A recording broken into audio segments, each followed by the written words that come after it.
Okay, I want to change this topic a little bit here. I was told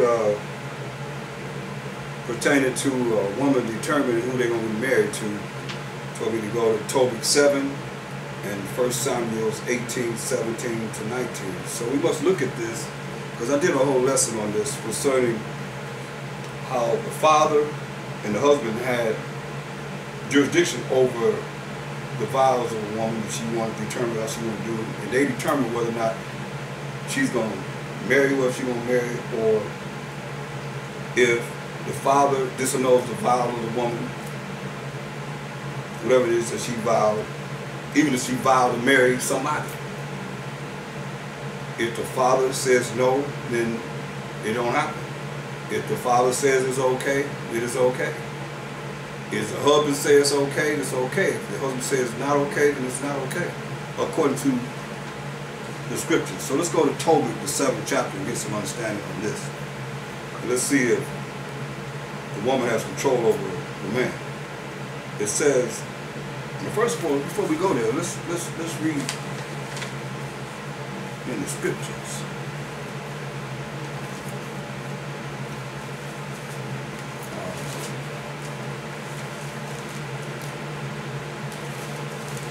Because I don't think women of this day realize how they operated before the throne of the Most High, to be thinking that they can usurp authority over the man.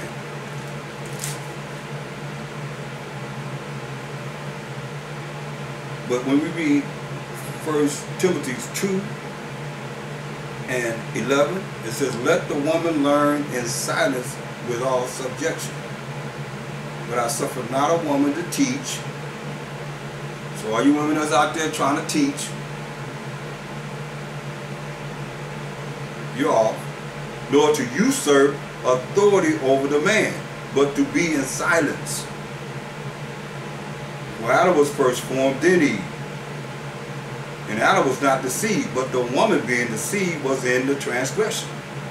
Notwithstanding, she shall be saved in childbearing, if they continue in faith and charity, in holiness and sobriety. So I'm looking here, it says, "But I suffer not a woman to teach, nor to usurp authority over the man, but to be in silence." And that's where a lot of the problem of the women today are, because they want to do whatever they want to do, how they want to do it, not even if they have a man, not to follow what it is that the man says. And that's why the Most High, you got to look at how the Most High feels today concerning what Eve did. But most women don't consider that. That's why they out of order. So let's look at Tobit, the 1st chapter, no, the 7th chapter. And it says, "And when they were come to Ecbatana," we're looking at whether or not the woman is able to determine who she's going to marry, when she's going to marry, and the father and mother or whoever sit down and have the jurisdiction over the daughter, or this daughter have control over what she's going to do in marriage. Because that's first and foremost. Let me go here, so you understand pertaining to the father and the mother.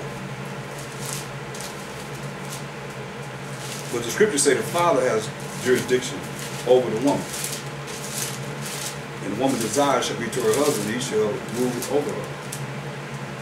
So let's go to the law, Exodus, the 20th chapter, and let's read verse 12. It says, "Honor thy father and thy mother, that thy days may be long upon the land which the Most High thy power giveth thee." So he said we got to honor our father and mother, so that our days will be long upon the earth, and we have to, and living in the land that the Most High gonna give us. Look at Ephesians 6 and 2. Well, let's read verse 1. It says, "Children."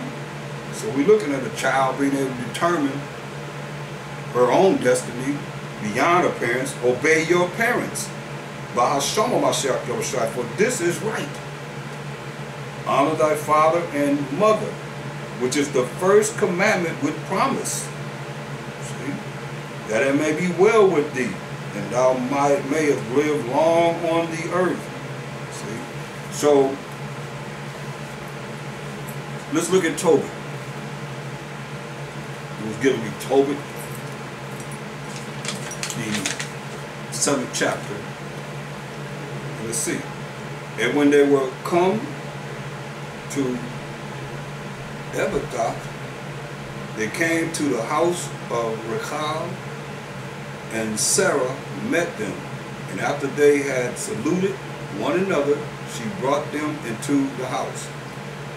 Then said Rachel to Edna his wife, how like is this young man to Tobit my cousin?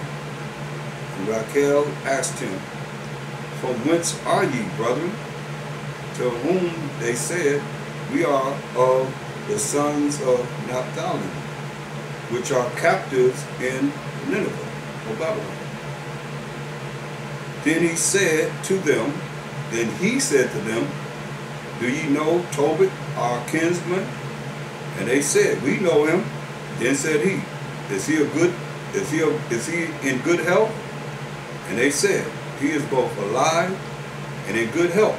And Tobias said, he is my father. And Rachel leaped up and kissed him and wept, and blessed him and said unto him, thou art the son of an honest and good man. But when he had heard that Tobit was blind, he was sorrowful and wept. Felt it, started crying. And likewise Edna his wife, and Sarah his daughter wept.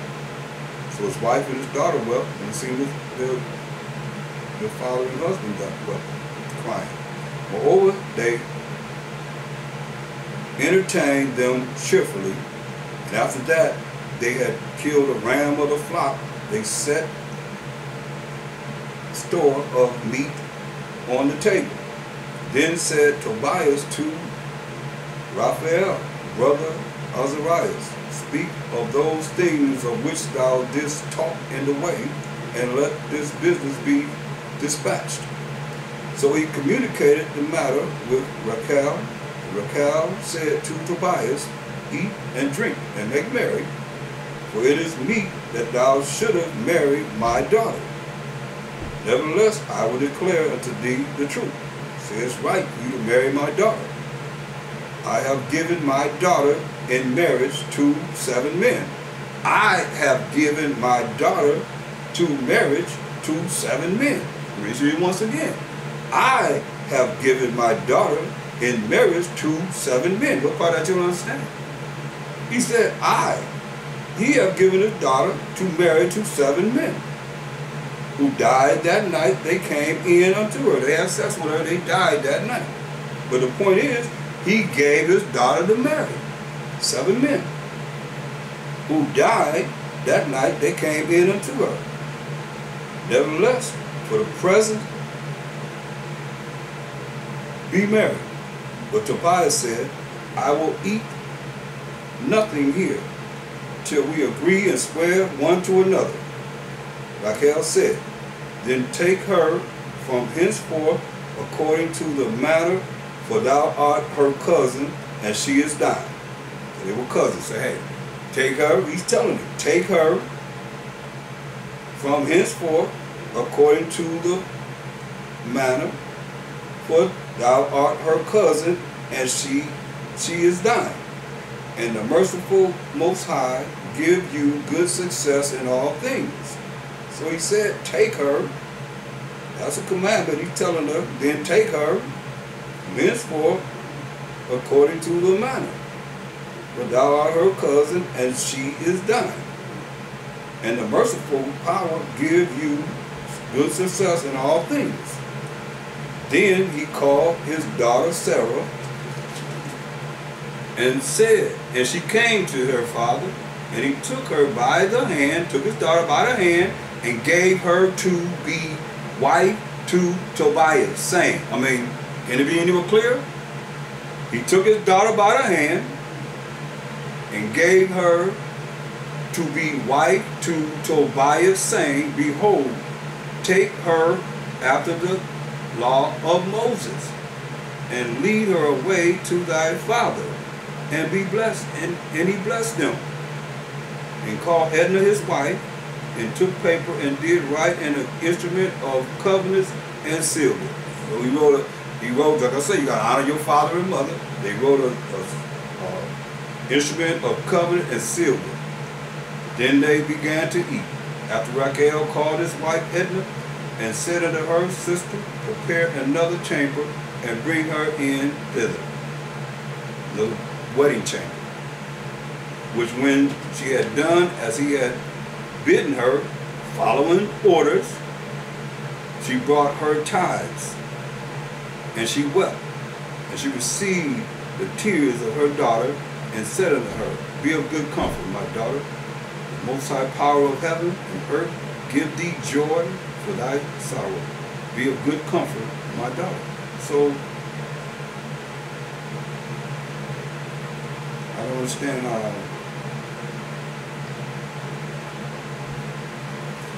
that's still saying that he gave his daughter to wife to the man. Took her by the hand and gave her to him, to wife. Okay, now another scripture was brought out, 1 Samuel 18. 1 Samuel 18 chapter.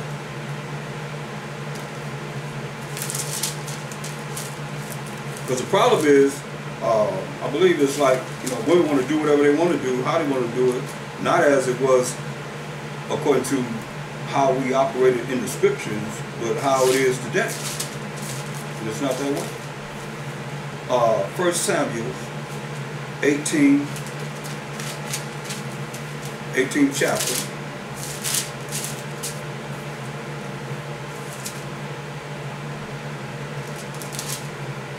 And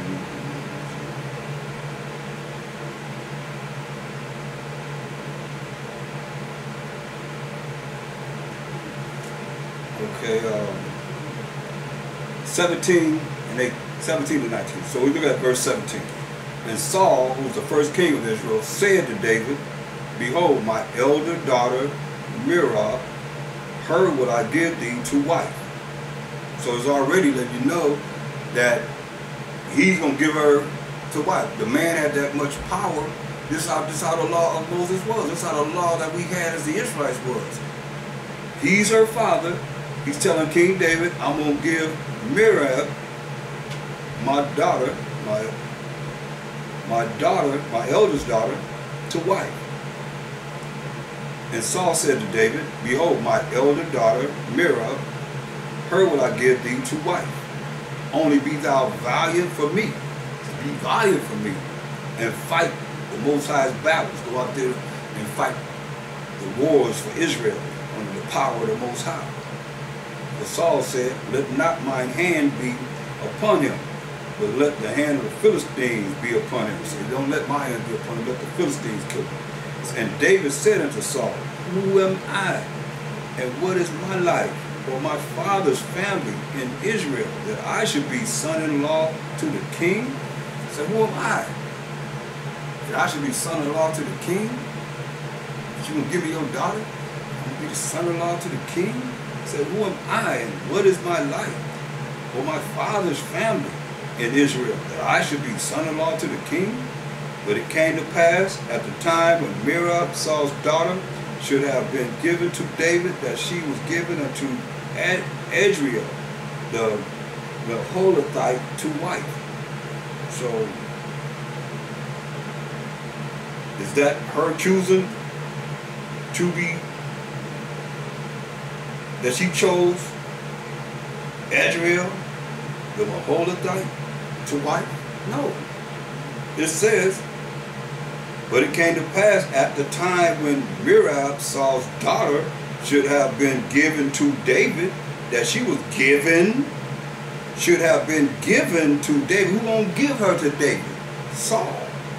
And verse 17, and Saul said to David, Behold, my elder daughter, Merab, her will I give thee to wife. Read it again. And Saul said to David, behold, my elder daughter, Merab, her will I give thee to wife. And David said, in verse 18, and David said unto Saul, who am I? Who am I? And what is my life? Well, my father's family in Israel, that I should be son-in-law to the king. So he's like, hey, who am I? I ain't nobody. I'll be son-in-law to the king, first king of Israel. So now you're looking at verse 19, say, but it came to pass at the time when Merab, Saul's daughter, should have been given to David, that she was given. That she was given. Ain't say that she chose Adriel. It said that she was given unto Adriel, the Meholathite, to wife. She was given to Adriel, the Meholathite, to wife. She didn't choose him. She was given. She would have said that she chose not to be married to David, but to be married to Adriel, the Meholathite, to wife. No. She was given. Look, verse 20. And Michal, Saul's daughter, loved David. And she told Saul, and the thing pleased him. And Saul said, I will give him her, that she may be a snare to him. See, remember, Saul didn't like David. So he said, I'm going to give him Michal, that she gonna be a trap to him, and that the hand of the Philistines may be against him. Wherefore Saul said to David, thou shalt this day be my son-in-law in the one of the twain. See? So he gave his daughter Michal to David. She was out of it.